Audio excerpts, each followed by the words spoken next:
পশ্চিমবঙ্গে এসআইআর হবে, তাও হবে জাতীয় নির্বাচন কমিশনকে দেওয়া ক্ষমতা অনুসারে। এসআইআর সংক্রান্ত মামলার শুনানিতে তৃণমূল ও তার মুখোশ সংগঠনগুলির যাবতীয় আবেদন খারিজ করে দিয়েছে সুপ্রিম কোর্ট। প্রশাসনের সম্পূর্ণ রাজনীতিকরণ করে 2025 সালে মমতা ব্যানার্জি যে জালি ভোটার তালিকা বানিয়ে রেখেছিলেন, সেই তালিকা অনুসারে ভোট করানোর আবেদন করেও সুপ্রিম কোর্টের চড় খেয়ে এসেছেন মাননীয়া। আর এবার রাজ্যের মানুষকে বিভ্রান্ত করতে তিনি শুরু করেছেন অন্য খেলা। বহিরাগত পেশাদার আন্দোলনকারীদের কলকাতায় ডেকে এনে জাতীয় নির্বাচন এমনকি সুপ্রিম কোর্টের অবমাননা করাচ্ছেন তিনি। নিজে মুখে এসব বললে জেলের ঘানি টানতে হবে জেনে দিল্লি থেকে ভাড়া করে নিয়ে এসেছে প্রশান্ত ভূষণ, যোগেন্দ্র যাদবের মতো অকামার্কা ভাড়াটে আন্দোলনকারীদের। নমস্কার, আমি চন্দ্রিমা। মাধ্যমের আরেকটি ভিডিওতে আপনাদের স্বাগত। গত 12ই এপ্রিল কলকাতা প্রেস ক্লাবে the educationist forum West Bengal নামে একটি সংস্থার তরফে সংবিধানী বৈঠক হয়। মূল উদ্যোক্তা ছিলেন তৃণমূল নেতা ওম প্রকাশ মিশ্র। সাংবিধানিক বৈঠকে হাজির ছিলেন ভাড়াটে বুদ্ধিজীবী যোগেন্দ্র যাদব, যার আসল কাজ মমতা ব্যানার্জির মতোই বিজেপি বিরোধিতা নামে দেশে হিন্দুদের বিরোধিতা করা। সরাসরি তৃণমূলকে ভোট দেওয়ার কথা না বললেও ঘুরিয়ে ফিরিয়ে সে কথাই বলে গিয়েছেন তিনি। ফলে বুঝতে সমস্যা হয় না কার হয়ে লোক খেপাতে এসেছিলেন। মনে রাখবেন, এই যোগেন্দ্র যাদবও কিন্তু সুপ্রিম কোর্টের এসআইআর এর বিপক্ষে কোমর বেঁধে নেমেছিলেন, কিন্তু দেশের প্রধান বিচারপতির এজলাসে তার কোনো কারসাজি ধোপে টেকেনি। সেই মামলা হারার জ্বালা মেটাতেই কি আজকাল কলকাতার মাটিতে বসে সুপ্রিম কোর্টের নির্দেশকে দুর্ভাগ্যজনক বলে গালমন্দ করছেন তিনি? দেশের সর্বোচ্চ আদালতের রায়কে যারা এভাবে তুচ্ছ তাচ্ছিল্য করে, তাদের বিরুদ্ধে কেন আদালত অবমাননার মামলা হবে না? পরাজয়ের গ্লানি আর হতাশায় ডুবে যোগেন্দ্রবাবু যা বলছেন তা শুনলে হাসবো না কাঁদবো বোঝা দেয়। এক বিশেষ রাজনৈতিক এজেন্ডা নিয়ে তিনি যে কতটা মরিয়া তা কথাতেই স্পষ্ট। Did the election commission do extraordinary things? Bengal की वोटर लिस्ट में कुछ भी एक्स्ट्राऑर्डिनरी नहीं था, कुछ भी एबनॉर्मल नहीं था। क्या इलेक्शन कमीशन का बिहेवियर एबनॉर्मल था? First, appointment of micro role observers, special role observers. How many micro role observers did you have in any other state? 0. How many micro role observers in West Bengal? 8,000. Sub centre से भेजे गए। जी, 0. In all other states, not a single micro role observer was appointed. How many role observers and special role observers in other states? Maximum 5. Uttar Pradesh 4. पूरे उत्तर प्रदेश में there are 4 role observers and special role observers. In Bengal, 30. 20 role observers, 10 special role observers. আচ্ছা, দেশের অন্য কোনো রাজ্যে নির্বাচন commission micro observer নিয়োগ করেনি একথা ঠিক, কিন্তু দেশের কোনো রাজ্যে কবে কোন মুখ্যমন্ত্রী এসআইআর এর কাজে নিযুক্ত আধিকারিকদের এভাবে হুমকি দিয়েছেন? একবার মনে করে দেখুন। এই যে পশ্চিমবাংলা থেকে প্রায় 1000 লোককে নিয়ে গেছে ট্রেনিং করবার জন্য দিল্লিতে, আমি জানতামই না। এটা ডিএমদের উচিত ছিল অ্যাটলিস্ট আমাদের ইনফর্ম করা, আমাকে না করুক সিএসকে ইনফর্ম করো। আপনারা বিএলও যেসব লিস্ট করেছেন, বিএলওদের কাছে আমার অনুরোধ থাকবে ভোটার লিস্ট থেকে কারো নাম যেন বাদ না যায় সেটা দেখার। মনে রাখবেন, ইলেকশন কমিশন তার নোটিফিকেশন যখন হবে ডেট অফ ইলেকশন, তখন থেকে এটা ইলেকশন কমিশনের আন্ডারে যায়। তার আগে স্টেট গভর্নমেন্ট, আবার ইলেকশনের পরেও স্টেট গভর্নমেন্ট। সুতরাং এটা মনে রাখবেন, আপনারা চাকরি করেন স্টেট গভর্নমেন্টের, কোনো মানুষকে অযথা হ্যারাস করবেন না। যদিও আজকে কেস আছে বলে ডিটেলস আমি বলছি না, দেখবেন যেন মানুষ হ্যারাস না হয়। যোগেন্দ্রবাবু, এটাই তো স্পেশাল।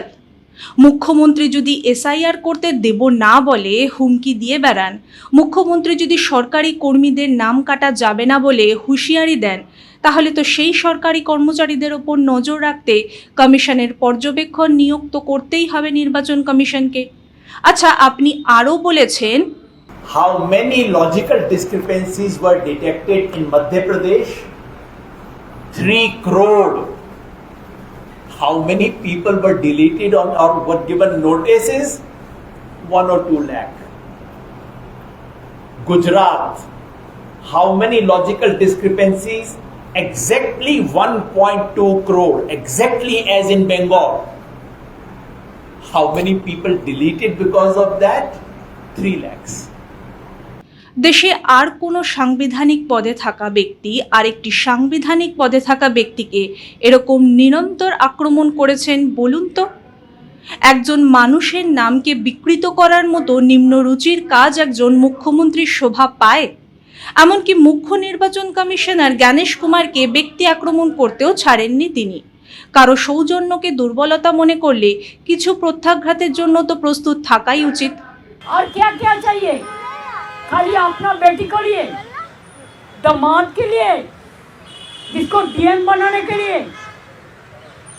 अरे उसका क्रेडिबिलिटी है तो वो खुद बनेगा, इसके लिए आप डरते हैं?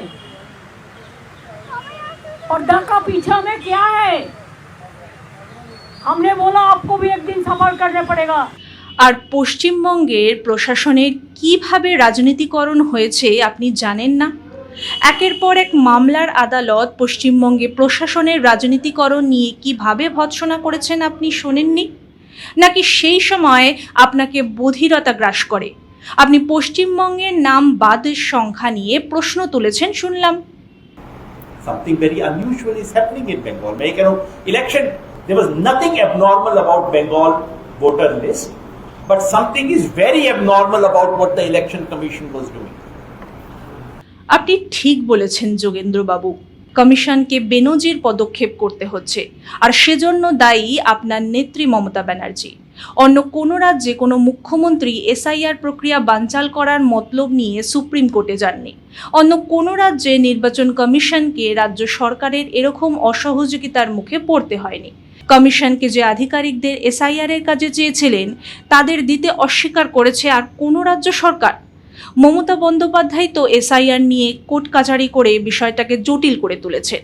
তিনি কমিশনের চাহিদা মতো আধিকারিকদের দিলে কবেই এই ঝামেলা মিটে যেত। অর্থাৎ সমস্যা কমিশনের নয়, সমস্যা আপনার নেত্রী, যিনি নিজের ফায়দার জন্য সাধারণ মানুষকে ফাঁসি কাটে ঝোলাতে দুবার ভাবেননি। মমতা ব্যানার্জির একটাই লক্ষ্য, প্রকৃত ভোটারদের ঢাল করে অনুপ্রবেশকারীদের ভোটদানের ব্যবস্থা করে দেওয়া। নইলে এসআইআর প্রক্রিয়ার শুরুর আগে থেকে তিনি এসআইআর প্রক্রিয়ার বিরোধিতা শুরু করেছিলেন কেন? তখন তো লজিক্যাল ডিসক্রিপেন্সি শব্দের জন্মই হয়নি। যোগেন্দ্রবাবু, আপনার নেত্রী মমতা ব্যানার্জি বলছেন ক্ষমতা থাকলে পিছন থেকে না খেলে কমিশন তৃণমূলের বিরুদ্ধে সম্মুখ সমরে নামুক। তাহলে উনি কেন আপনাদের দিল্লি থেকে ডেকে নিয়ে আসছেন? ক্ষমতা থাকলে উনি নিজেই কথাগুলো বলুক। মনে রাখবেন, এটা কংগ্রেস জামানা নয় যে আইন শুধু বইতেই থাকবে। নরেন্দ্র মোদীর জামানায় আইনের প্রয়োগ হবেই। আদালত স্পষ্ট করে দিয়েছে ভোটাধিকার মৌলিক অধিকার নয়, বরং বিধিবদ্ধ অধিকার। আদালত স্পষ্ট করে দিয়েছে যে চাপের মুখে বিচারকদের কাজ করতে হয়েছে, তাতে 70% কাজে নির্ভুল হলেই অনেক। দেশের প্রধান বিচারপতি স্পষ্ট বলেছেন যাদের নাম অন্যায়ভাবে বাদ গিয়েছে বলে অভিযোগ উঠেছে তাদের বিচার হবে ট্রাইব্যুনাল। তারপরেও মানুষকে কেন বিভ্রান্ত করছেন আপনারা? আমি বাংলা বুঝতে পারি কিন্তু ভালো করে বলতে পারবো না, হিন্দির কথা আমি বলবো। আপনি বাংলা বুঝতে পারেন তো? তাই বাংলাতেই কথাগুলো আপনাকে বললাম। আর শেষ প্রশ্ন তৃণমূলকে। দেশের প্রধানমন্ত্রী স্বরাষ্ট্রমন্ত্রী বহিরাগত, আর যোগেন্দ্র যাদব প্রশান্ত ভূষণ বহিরাগত নন? নাকি মহুয়া মৈত্রর কথাটাই সত্যি, তৃণমূলকে সমর্থন না করলেই সে বহিরাগত, আর করলেই সে বাঙালি, সে যেখানকারই মানুষ হোক না কেন? আজ এ পর্যন্তই। এই বিষয়ে আপনাদের গুরুত্বপূর্ণ মতামত আমাদের কমেন্ট বক্সে জানান। দেখা হবে পরের ভিডিওতে। ততক্ষণ পর্যন্ত দেখতে থাকুন, সঙ্গে থাকুন মাধ্যম।